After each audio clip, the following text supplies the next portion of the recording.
Большинство производителей гранатов в общине Гарди-Гульмуродов в районе Дусти-Хатлонской области Таджикистана являются этническими туркменами. Садовник имам Назар Худайбердиев доволен обилием урожая, но говорит, что не получит прибыли, если цена на гранаты не вырастет. Процесс выращивания гранатов затратный и сложный. Байрам Эсенмарат также выращивает гранаты. В этом году его урожай составил 8 тонн. Да, выращивание граната обходится дорого. Один мешок удобрений стоит 800 сомоней, а аренда 1 гектара сада стоит 25 тысяч сомоней.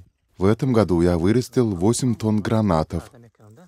В районе Дусти Хатлонской области более 200 гектаров гранатовых садов. Урожай реализуется как на местных рынках, так и экспортируется в другие страны. На рынках Вахшской долины килограмм гранатов стоит примерно $1. У Оглбахт-Иргашевой тоже есть гранатовый сад, но она не собирается сейчас продавать собранный урожай. Будет ждать зимы, чтобы реализовать по более высокой цене. Это наш урожай. Второй урожай мы соберем через 4-5 дней. Глава семьи, 75-летняя Оглбахт, переехала из Туркменистана в Таджикистан в 2000 году. Ее предки жили в Таджикистане, но у нее много родственников и в Туркменистане. В Туркменистане у меня 2 сына, есть родственники. Живут хорошо, у них теперь все хорошо.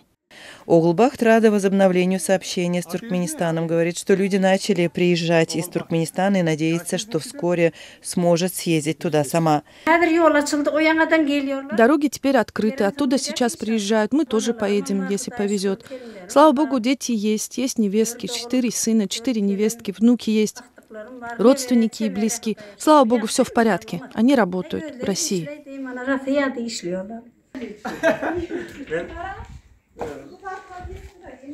Другие члены семьи тоже зарабатывают деньги, в том числе шитьем.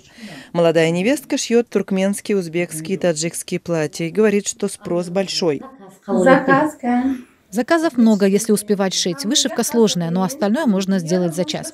У меня 2 детей, мальчик и девочка. Рядом муж, а это моя свекровь.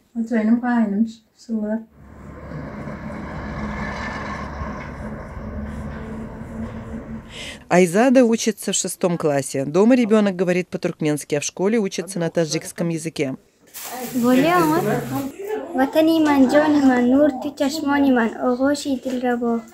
Старшеклассница Оглсара исполняет национальную туркменскую песню.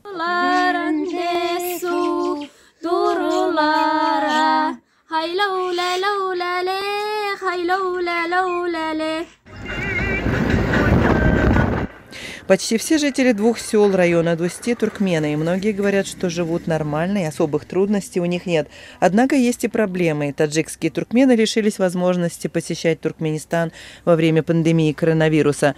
Местные жители теперь очень рады, что сообщение возобновилось. Дороги теперь открыты. Теперь мы поедем. Студенты приезжают. Наши собственные студенты едут учиться в Туркменистан. Слава богу, все хорошо. У меня дядя и родственники в Туркменистане. Половина наших родственников в Туркменистане. Будем ездить. Теперь дороги открыты, они будут ездить. Для поездок в Туркменистан таджикским туркменам требуется виза.